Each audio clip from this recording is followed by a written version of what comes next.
Welcome back to the channel. Today's video is my April reading wrap up. I think that April will be the last month I do a reading wrap up because it puts undue pressure on me to read a certain amount of books or read a certain type of books so that when I go to do a wrap up, I have more, and it just is annoying me. So April will be the last month I do a reading wrap up.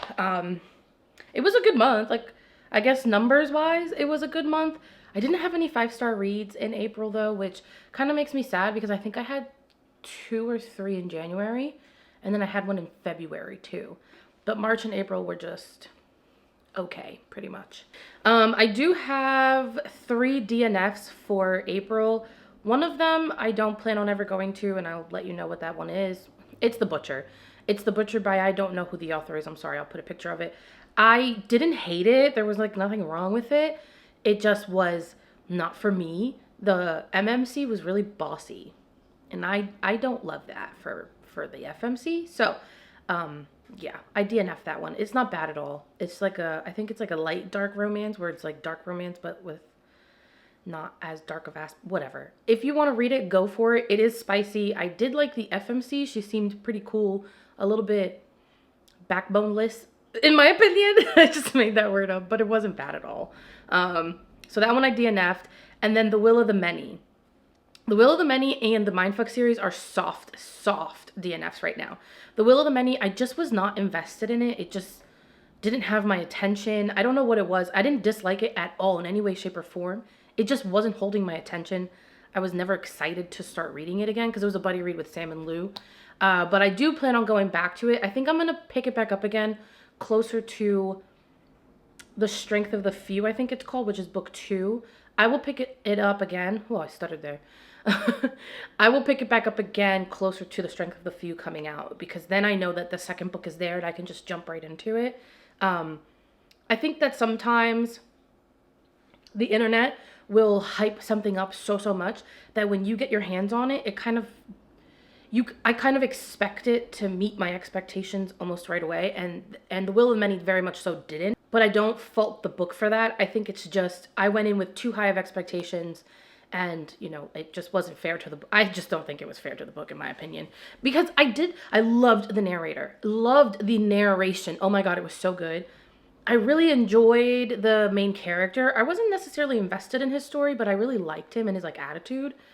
But I don't know, like, there was just something that was like a wall between me and enjoyment of the Will of the Many. So we'll go back to it again once, I think the book 2... I think book 2 comes out in September, right? So I'll probably pick it up closer to like August, maybe in September, whatever, but very soft DNF. And then the other one was the Mindfuck series. That's a super soft DNF. I don't even want to call it a DNF. I just put it to the side because every time I picked it up, something would come up and I'd have to put it down. And it was starting to piss me off because I really enjoyed that story. I got to book 3 and I was having so much fun. But it took me like 4 days to get to book 3, which was kind of pissing me off, again, because I had to keep stopping while I was reading. So that's a book that I'm going to save for the next time my daughter is gone for the weekend with her dad. I'm going to binge the Mindfuck series. Like, you won't be able to say anything to me. Don't make eye contact with me because I'm busy. I'm going to be literally booked and busy to finish the Mindfuck series because I absolutely love Lana. I love Lana Myers, even though she makes me nervous because she does stuff and I'm like, Lana, we're gonna get caught. And it's just a lot of fun to read. But again, for me, it's one of those books where if I really want to enjoy it, I need to binge it. I need to be able to sit down and just get lost in the book and only get up for bathroom breaks. And I'm probably taking it with me, to be honest. Probably shouldn't have said that on the internet. But as far as DNF goes, those are the only 3 books that I DNF'd, and 2 of those are so incredibly soft DNF that I wish there was another category, because I did not finish because I didn't like them. I need to read them at the appropriate time. And I know that the real ones out there know exactly what I mean when I say that. So this was an arc that I got from NetGalley, and apparently it's already out in the UK, but we in the States won't get it until June 3rd, I believe. And that is A Song of Legends Lost. I don't know how to say the author's name. I'm really sorry. But I found them on Instagram actually, and they're really cool. Like, they post some pretty cool content, like just casual fun content. The book itself, I read the majority of the book in April, but it literally took me a month and a day to finish it. So I finished it on May 1st, but I'm counting it for April because I read the entirety of it in April, basically. It was really good. I really enjoyed it, but, and it's not a negative but, it is the first book in an epic fantasy series. So as a first book, it has the very, very big job of building the world, setting up the magic system, introducing the characters, and then pretty much setting them on their course so that book 2 can then pick up and run from there. I struggled so much with how many characters there are. I felt like there were a dozen people that I needed to follow at all times. And it just was hard because, like, one of the main characters, Temmie, she's in the first part. But then I don't think she's in the second or third. And then she comes back in, like, the fourth or fifth part, like, at the end. It was just really tough to keep track of so many moving people, basically. And then on top of that, you have the ancestors. So you have the corporeal people, and then you also have the ancestors, and there's multiple ancestors. It's not like it's just one or two. There's a lot of them. So it was just a lot of moving characters to keep track of. And without having book 2 kind of at the ready to jump into, I do feel a little overwhelmed. I ended the book and I honestly can't remember everything that happened with everybody. And it was a big book too. That book, I'm telling you, it took me like a month, and it wasn't because it was ever bad. I enjoyed pretty much every aspect of it except for the extremely large cast of characters. But outside of that, I loved the magic. It's like science fiction fantasy. So you have the tech work, which is very science-y. And even though the way it's spoken about and the way it's manipulated seems more magical, it is definitely science. Like, what they're doing is science, and it's being fed to me kind of more as a magical thing. But it's also cool because you have the ancestors, and that is very much so magical realism, even, we'll say. And it's a really cool way to weave together science fiction and fantasy. I think that those two oftentimes will come into contact, but I very rarely find stories where the authors are able to weave them together in such a seamless way where I can tell you what is what, but I'm not 100% sure at all times. And I absolutely love that. And it was done really well in A Song of Legends Lost. Again, it was just the size of the cast. It just was a little too big for me, considering I don't know when book 2 is coming out. But my plan is to pick up a physical copy of A Song of Legends Lost at some point. And then before book 2 comes out, I will reread it. And then I'll be able to like annotate and stuff, because I got an art copy and it was on my Kindle. So it's really hard to annotate on your Kindle, because like I personally don't like highlighting on it because it's just like it doesn't do anything. And then like you can't put notes anywhere. There's no key. I don't know. I just didn't love it. But I liked the book. I very much so love the book, and I do want to continue with the series, but it's absolutely going to require a reread because I only really remember Temmie and Vunanji, I think it is. I don't really remember any of the other characters. Oh, Father Baleo, he was pretty cool. He was pretty cool. I'm not 100% sure how old he is, because there were moments in the book where I was like, oh, he seems like a young person, but then it seems like people were referring to him as like an elder. So I was like really confused about where he fell age-wise, which is not that important, but it was just really, it was interesting. And there's also Janao. I don't know if I'm saying it correctly. I thought he was awesome. I thought he was so cool. He reminded me of Varg in the Bloodsworn saga. They just seem like very innocent and like kind of protected, but they also really want to explore the world, and they really want to get something done, whatever it is. And I just really love characters like that. Like they just like kind of touch my heart a little bit. And I'm like, oh, you're my favorite. You're so cute. But he did some stuff. I remember him a little. He did some stuff. And I was like, oh, okay, well, not so sweet anymore, are we? Anyways, that was a great book. Like I said, I technically finished it in May, but I read 90% of that book in April. So I'm counting it for April. We also have Greenteeth. That was my recommendation from Sam for the month of April. Absolutely loved it. It was so good. It's a cozy fantasy, but definitely has some darker aspects to it. When I say darker, I mean like there's a bag of kittens and she talks about eating it. It's really weird. I texted Sam immediately after that, and I was like, are we eating small animals in this book? Because I guess it's not triggering, but like, ew. They don't, it's just mentioned at the beginning. I don't want to spoil anything. Anyways, it's really cool. I loved it. I love Jenny. Jenny is the lake monster, and there's a twist reveal. I didn't see it coming. Mind you, I was doing an immersion read, so I had the book and I had the audio going. There was a portion of the book where I did just do the audio because I was like doing stuff. It's very easy to follow, in my opinion, on just audio. But I don't know if you guys can hear that, but occasionally some of my neighbors with those like pew pew pew pew like exhaust systems will drive by, and it's like, oh my god. If I hadn't lived in Boston for so long, I'd be like, the world is officially ending. It's just so loud, and I don't understand why. Anyways, back on track. So I finished Greenteeth. I really liked it. There's a plot twist, big reveal I was not expecting and thoroughly enjoyed. I was so hyped up when I was like, oh my god, are you serious? It was just a lot of fun to read. It was fantastic. And I will say, there's like a little bit of like Arthurian, that's a tough word for me, like legend going on, and you don't get it until the end, but it just brought everything like full circle, and I feel like it added something else to the story that it wasn't necessarily missing, but it just made it that much better. It was fantastic. I absolutely love that one, and it's definitely one of those that I will be rereading at some point because it was a lot of fun, but it was also endearing, but it was also a little like, ew. So it was just really good all around. I would highly recommend that one if you're looking for a cozy fantasy and you don't mind some like darker aspects to it. Next up on the list is To Shape a Dragon's Breath. Absolutely loved it. I thought it was great. I love the dragons in this because I like dragons. I like animals in fantasy stories. They don't necessarily have to talk or anything like that, but I like when our characters have that like unconditional affection coming from some type of animal companion.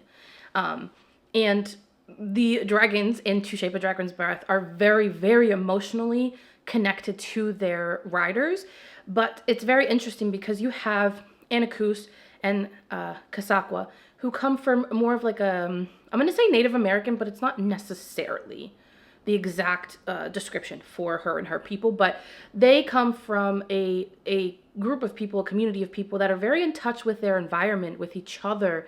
You know, they're very much so, we look out for each other, we take care of each other, and they have a deep, deep respect for the dragons and those that can, you know, ride the dragons or are connected to the dragons personally and emotionally. And then Anakus comes across her dragon, Kasakwa, in a very touching way. It was very, I don't know, the way that they met and she came to obtain the egg and then Kasakwa basically chose Anakus. It was just all very heartwarming and like touching, but it definitely was foreboding. Like I was reading that part when they finally, you know, it's confirmed that they are connected to each other. I was reading that and I was like, oh my God, this is going to break my heart at some point. This story is going to try to rip my heart out at some point because the connection between the two was just so, it was just so emotionally charged. I'm having a hard time finding words because I don't want to spoil anything. I think it's a great book and you should definitely read it. I will say the pacing was not my favorite. Like, okay, we have the part where she's at home and the dragon and her, you know, the dragon chose Anakus, and then she's mandated to go to this dragon riding school. She will lose her dragon and the dragon will be put down if she doesn't go to the school. And there she's trying to learn how to best serve her dragon so that she can keep her dragon out of trouble, but then also can benefit from that relationship that she has with Kasakwa. And there's just like a lot of moments where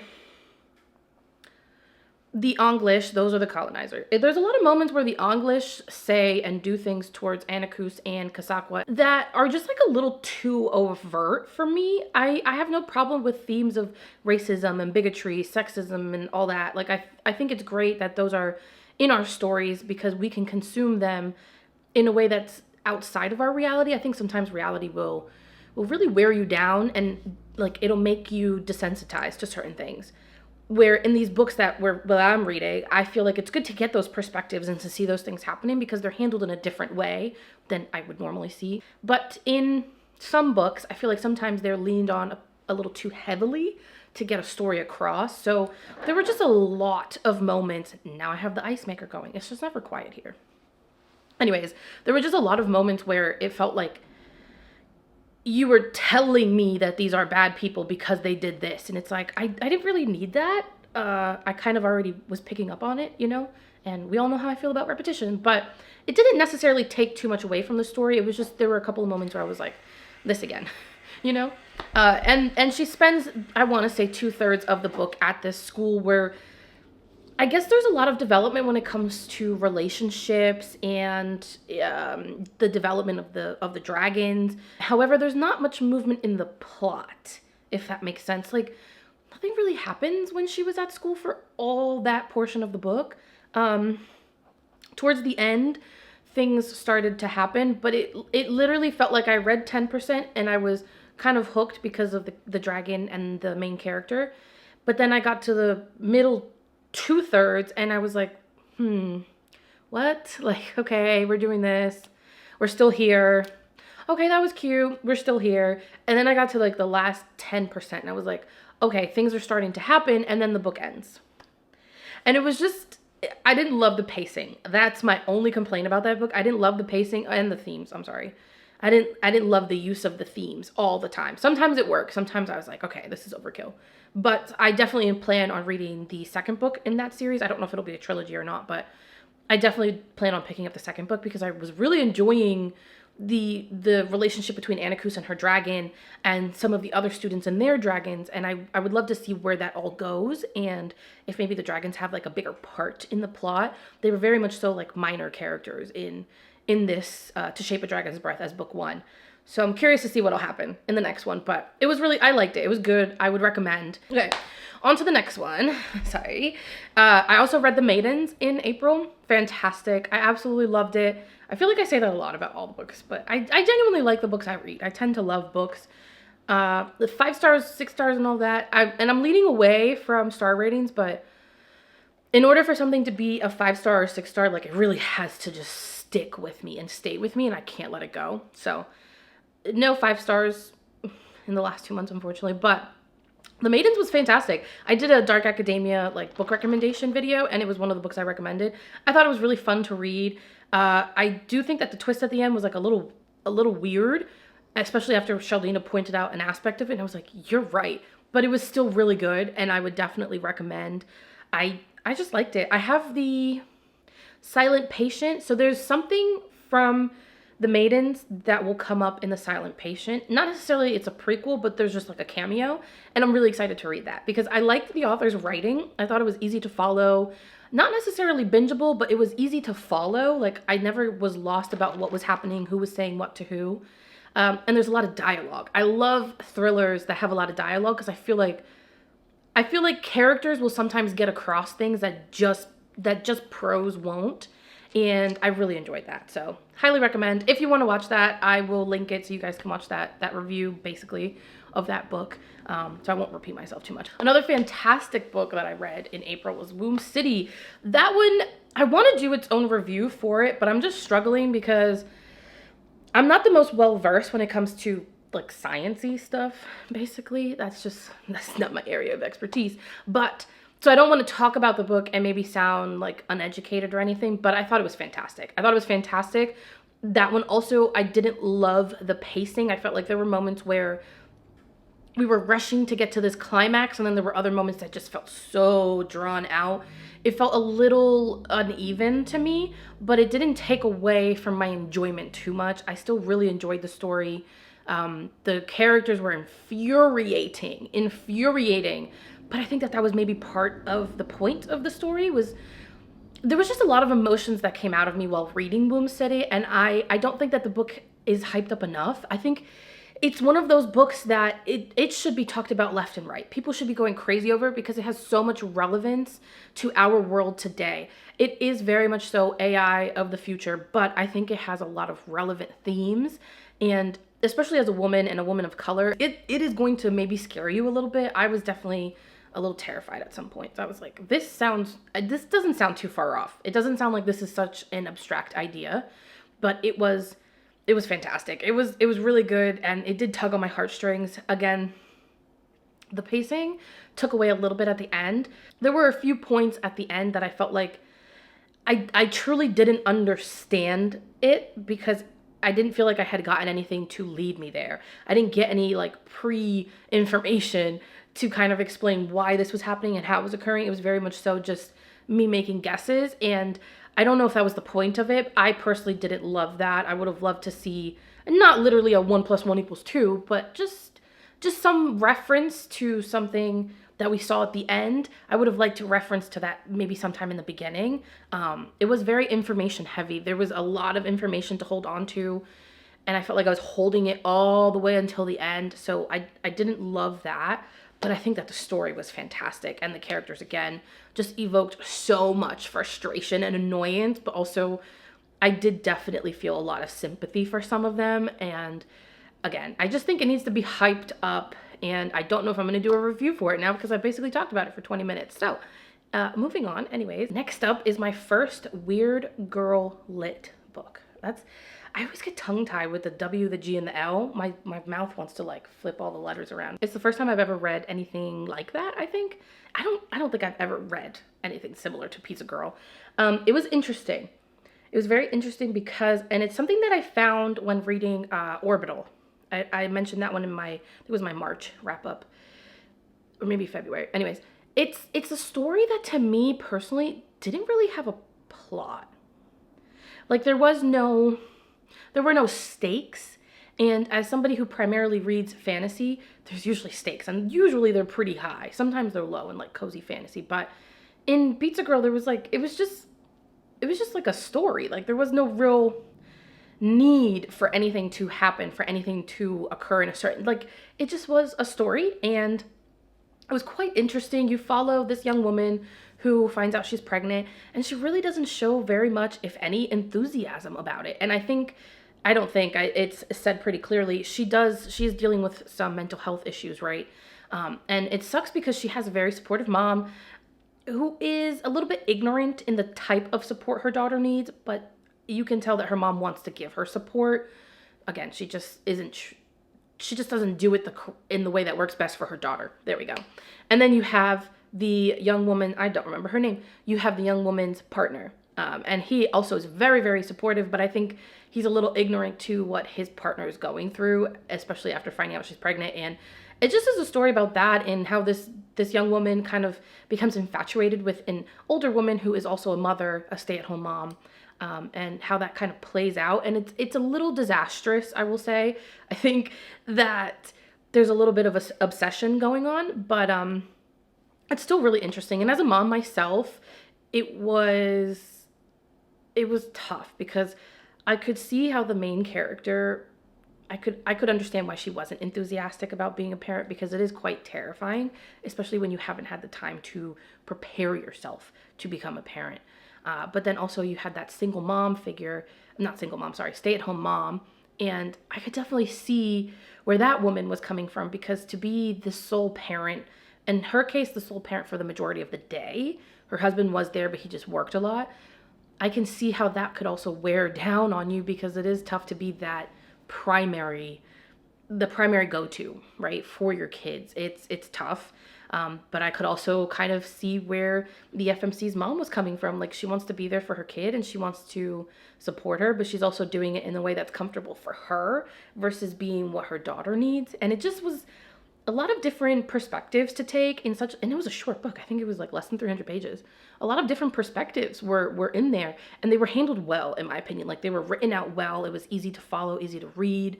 I just was never like in it, you know? It wasn't a story, I think, because it had no real stakes, in my opinion, or they just weren't high stakes for me. I think that kind of kept me from attaching to any of the characters or to anything going on. So I just read that, if that makes sense. Like, I just read that and I thought it was a good book, but I'm not crazy about it. I don't know if I'll pick up another weird girl lit book. Maybe like in a while, because that one kind of, like, a part of me felt like I wasn't reading it correctly, but again, I'm just not used to reading that. So I do wonder if I'll pick something else like that up, and I guess I'd have to definitely do some research, get some recommendations from people, some mutuals that I have on like social media, who that's their focus, is weird girl lit. I would definitely have to turn to them and be like, give me another one. But like, maybe with some stakes. I don't know. Maybe that's the whole point of it, but I still enjoyed it. I still liked it. I liked the writing. It just, I don't know.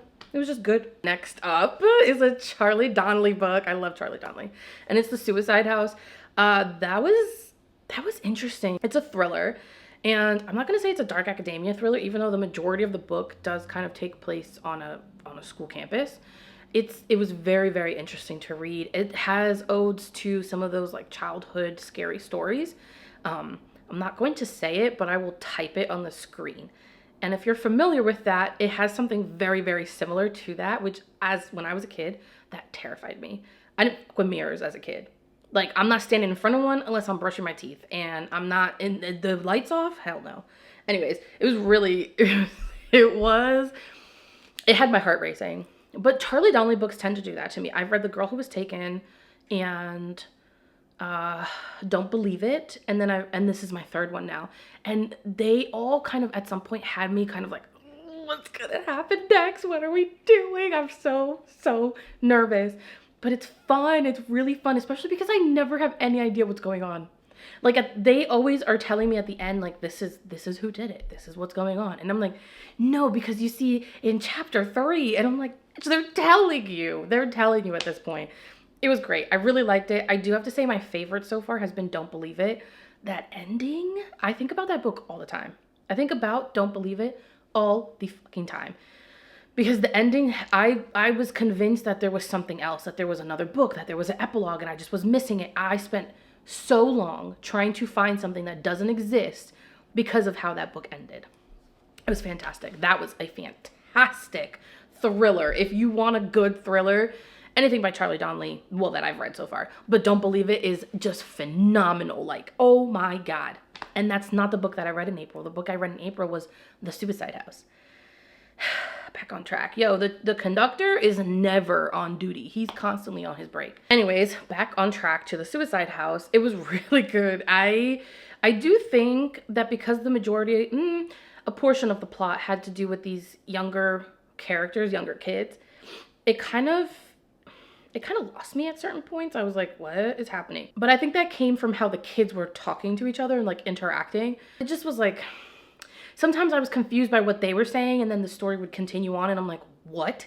But it would be clarified by other characters later on, and the characters in Suicide House were so good. I really enjoyed the characters, by the way, except for the kids.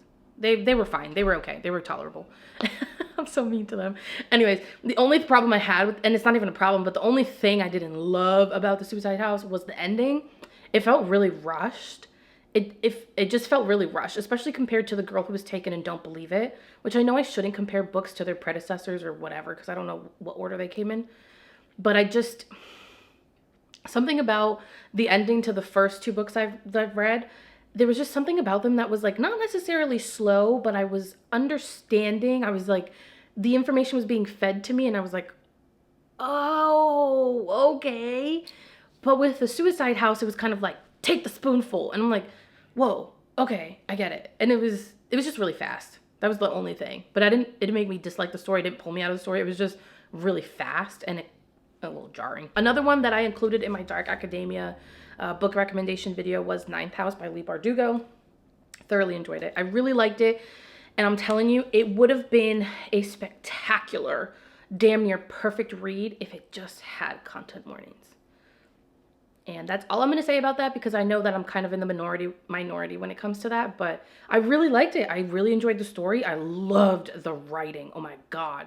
The writing in that book was phenomenal. The way that Leigh Bardugo writes human emotion and gets it across, just words on a page, was insane. And I ate it up. It definitely is a book that requires your attention, though. I don't know that that's something I would recommend as like a popcorn book or like a palate cleanser. That is something that I had to... It was the only thing I was reading while I was reading it, because my brain needed all of the pew-pew to understand what was going on and like keep track of everything. And it's not even like there's a lot going on. There's a lot of characters. It just has a lot of different aspects to it. Like you have the magical realism, and then you kind of have the secret society, school setting. And then you also have like this mystery kind of going on. It was a lot of pieces. not necessarily all moving at the same time, but there were a lot of pieces. And for me to keep track of them, it had to be the only book I was reading. So I would highly recommend, as I said in my recommendation video. I just wish that they would put a little bit of content warnings in there, because that book was a little graphic in my opinion. Okay, the only manga that I read this month was The Fragrant Flower, and it makes me really sad because I was really enjoying manga. So part of my goals for May are to include more manga because I really like it. It's a great way for me to break up some of the heavier books I'm reading, and I just really fucking like it. Basically, I love the manga that I've been picking up so far. And so Fragrant Flower Volume 6, it was really cute. It was really cute. We get a little bit of background on some of the characters, and I mean, you get a little bit of background on them as you're reading anyways, but this one we got a little bit more background on Rintaro and Koharuku, I can never say her name, their budding relationship. And it's just the sweetest thing on earth. And I love it. And my dentist is probably going to hate me the next time I go in. I did a buddy read. I did a couple buddy reads, I think, this month. But one of them at the beginning of the month was with Sheldina. We read My Sister, the Serial Killer. I don't know. I genuinely don't understand what I read in that book. It was really weird. And I think going into it, I think both of us, I definitely thought it was a thriller, some type of thriller. It's not in any way, shape, or form. It's very much so like satirical, speculative fiction, I want to say. I don't know. It was really weird. And I didn't like any of the characters. I didn't like anything, really, except for how quick it was to read. It was very, very easy to read, and like we blew through that book. I felt like the writing was really straightforward, but still got across the picture that was trying to be put together. I just fear that maybe it was more of like an abstract picture, and I'm not that in tune with my artistic side. Yeah, I would recommend it. It wasn't bad. I just don't really know. I don't know how to explain it. It's the best way that I can explain it. Okay, and next up, I'm gonna do this one first. It was Faithbreaker. This one is another one that I read. I got an e-arc, so I read it on my Kindle primarily, and that one took me a long time to read because it was on my Kindle. I really liked it. I liked the way that it kind of tied up the Fallen Gods series. It brought back all my characters that I loved. It brought them together, and it just had a fantastic tie up to it. I'm not going to go any deeper than that into Faithbreaker because I now have the physical copy that I got and the audiobook from Libby, and I'm going to reread it. And I don't usually reread books that soon after finishing them, but with that specific series, I loved book 1. Book 2 was a little bit slow. It definitely was middle booking in there. And I liked book 3, but I think that I missed a lot because I wasn't able to annotate and I wasn't able to listen to it. That's how I read book 1 and 2, was immersion pretty much. So for book 3, I definitely want to go back. I don't know if it'll be in May or if I'll have to wait until June because I have some time off in June. But I definitely want to reread The Faithbreaker before I do like a review for the whole series, because I think that the series is fantastic, but I can't truly speak to book 3 at this moment because I genuinely feel like I missed a lot while I was reading it. And that's not the book's fault at all. That's me. Personally for me, that is a series that needs to be an immersion read in order for me to keep track of all the players and something about annotating just helps draw my eye to important information. Well, what I think is important information. And when I can't annotate, sometimes it does bar me from holding all that information. And then I start to spit stuff out to make room for new stuff. And then at the end of the story, I'm like, I don't remember that. So we will be reading Faithbreaker again, but I really enjoyed it. I thought it was good, just the Kindle version of it. And the bits that I do truly remember, I thought it was good. And I thought that it brought everything together really well. I just want to see, I think there's more to it. And so yeah, I'll be rereading that. That sounds funny. And then I'll do like a full review of just that series for itself. Now, on to the last book. I don't know how I feel about it, to be honest. And that is The Dragon Republic by R.F. Kuang. I didn't dislike it. I did not dislike the book by any means. I just didn't love where we went in book 2. There was like a lack of character development. Like it kind of started up and I thought like, okay, we're getting some momentum, and then it just like a balloon that goes loses its air, deflates. There we go. That's the word for that. it didn't meet my expectations that I had from the ending of book 1. But with the Dragon Republic, I just felt a little bit let down. Like, I felt like Rin didn't really go anywhere. Like, I felt like she kind of just was very static in book 2, and I did expect a little bit more from her. I also just felt like the first third of the book repeated itself 2 more times. Almost. Obviously, there was stuff that happened that didn't happen at the beginning or the middle, but I just felt like it was a really big book for the very small list of things that occurred. I don't know. So something that I decided, because initially I was like, I'll just pick up the Burning God and see if, maybe that will redeem it. But what I decided is, I don't know that it was necessarily the Dragon Republic that I didn't enjoy. I think it could be something else, other things, and I'll figure it out. I liked the writing, because I liked the writing in the Poppy War. I still enjoyed the characters. Rin a little bit less, but I think that she's kind of one of those main characters that you will oftentimes teeter between liking them and wanting to like toss them out a window from a 5-story building. So what I've decided to do with the Poppy War trilogy, instead of picking up the Burning God right away, I'm going to read something else, either Yellowface or Babel. I think I have both of those. Babel. I'm going to read one of those because the Poppy War trilogy was R.F. Kuang's first trilogy. Like, it's her debut novel, and that's the first series that she's written. So a part of me wonders if maybe if I read something that she has written more recently, where maybe her writing has changed a little bit, I can then go back and take the Poppy War trilogy for what it is. Sometimes it happens to me. I don't know if it happens to anybody else. Sometimes I elevate an author's writing to a level that doesn't really make sense considering what and when what the book is and when the book was released, I should say. So I think with the Poppy War, I loved book 1. I really loved it. I thought it was horrific, but I also thought it was really well done. Book 2, we lost some points on execution, but I think that it's just because I maybe put that specific series in a box that it maybe didn't belong. For me, personally, in my opinion, reading is subjective. So before I read the Burning God, I'm going to read either Babel or Yellowface. So I'm in no real rush to finish the series. I remember everything from the Dragon War pretty explicitly. The Dragon Republic, excuse me. It just was like, it was a really infuriating book for me. Not infuriating, I was just kind of annoyed most of the time. But yeah, before I speak any more on that, because I don't ever want to dissuade somebody from picking something up that they might enjoy just because I didn't love it, I would still recommend the Poppy War. I will have to get back to you on whether I would actually recommend the Dragon Republic, but I think I still would. And I want to see what we have to say about Burning God. But yeah, very long-winded way to say I didn't love the Dragon Republic, but I do plan on finishing the series after I pick up something else by the author. What does Sam say? Lock it up. I need to learn how to lock it up. Anyways, we are done. Thank you for suffering through that with me. Those are the books I read in April. Some of the ones I DNF'd. There was one that I DNF'd. The other 2 I'm going to read at some point.